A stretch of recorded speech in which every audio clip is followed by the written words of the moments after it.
ചെമ്പട്ടണിഞ്ഞ് ഉറഞ്ഞുതുള്ളി ശ്രീകുരുമ്പക്കാവിലേക്ക് ഇരമ്പിക്കയറുന്ന കോമരക്കൂട്ടങ്ങൾക്കായി ക്ഷേത്രസങ്കേതത്തിലെ അവകാശത്തറകൾ ഒരുങ്ങി.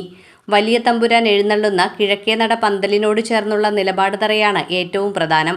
അശ്വതി നാളിലെ തൃച്ചന്ദനച്ചാർത്ത് പൂജകൾ പൂർത്തിയാകുന്നതോടെ വലിയ തമ്പുരാനും പരിവാരങ്ങളും നിലപാട് തറയിൽ എഴുന്നള്ളിയാണ് അശ്വതി കാവുതീണ്ടലിന് അനുമതി നൽകുക.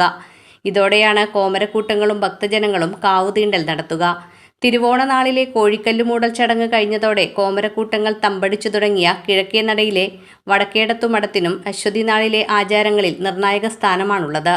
വിവിധ ദേശങ്ങളിൽ നിന്നെത്തുന്ന ആയിരക്കണക്കിന് കോമരക്കൂട്ടങ്ങളാണ് വടക്കേടത്ത് മഠത്തിലെത്തുക. ആദ്യമായി ഭരണിക്കെത്തുന്ന കോമരം ഉറഞ്ഞുതുള്ളി വെട്ടിത്തെളിയുന്നത് ഇവിടെ വെച്ചാണ്.